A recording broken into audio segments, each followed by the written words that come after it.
Yo, Bakayalo Kono Yalo, et oui, on se retrouve pour le premier spoiler du chapitre 1143 de One Piece. Parce que toi-même, tu sais, l'agent secret des États-Unis d'Amérique du Sud, il est derrière Oda, il attend le moment où il va commencer à dessiner, et c'est vrai qu'il avait fait un hiatus, mais c'est reparti. Donc on a en direct les premiers spoilers, donc on va se regarder ça tous ensemble. C'est parti, let's go, on va se faire un petit peu plaisir, donc voilà, c'est parti, parce que c'est le premier résumé, ce n'est pas le résumé complet. Mais j'ai hâte de voir ce qui va se passer, parce que ça faisait longtemps, hein. Bref, One Piece spoiler 1143. Donc, le titre s'appelle Les Chevaliers Divins. Ah, enfin. Enfin. J'ai envie de dire, on va peut-être les voir en action. Les géants tentent d'aider les enfants qui ont été kidnappés par les Chevaliers Divins, mais ils ne peuvent pas les toucher. Ok.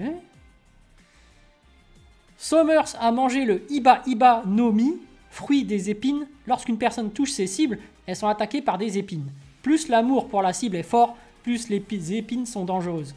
Sont douloureuses en plus. Ah, c'est cool comme pouvoir en fait. De protection, c'est nickel. Franchement, tu veux protéger quelqu'un, c'est bon. Hop, les lianes, les épines, boum. Donc le fruit de Gillingham est le fruit du dragon modèle Killin. Il peut matérialiser des objets à partir des rêves des gens. Ah d'accord. Ah ouais, ça c'est cheaté ça. Donc c'est comme ça qu'apparaissaient les trucs au final, je pense. C'était le pouvoir de Gillingham. Bref, les chevaliers divins mangent dans la forêt et oublient le sel, si bien que Summers y pense. Gillingham utilise son pouvoir pour l'endormir et sort le sel de son rêve.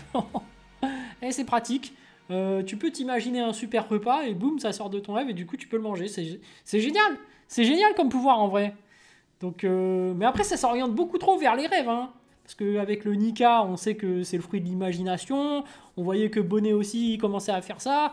Là, il commençait à y avoir du monde à pouvoir matérialiser leurs rêves. Donc, est-ce qu'on partirait pas dans l'imaginaire un peu trop loin? Parce que là, j'ai l'impression que tout le monde peut le faire. C'est trop bizarre. Bref.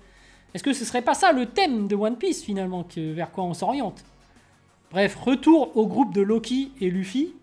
Luffy donne un coup de poing faible à Loki qui s'évanouit. C'est tout. Zoro note que Loki était déjà proche de la mort. Ah bah oui, c'est logique, vu comment il s'était fait torturer. Bon. Luffy demande à Gerd de soigner Loki, bien que Gerd résiste, elle accepte finalement d'aider.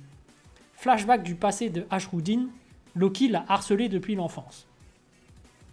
Ashruddin veut se venger du meurtre de leur père. Ok. Ok, on va en apprendre un peu plus sur Loki et Ashruddin. À la fin du chapitre, Loki se réveille et dit « Penses-tu vraiment que j'ai tué Père parce que je le voulais?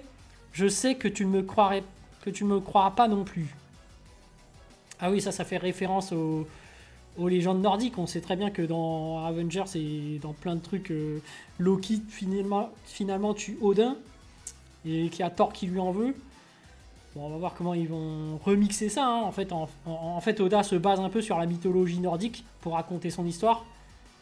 On va voir la mythologie Asgard, comment il va le modifier, l'adapter par rapport à One Piece. Mais voilà, pas de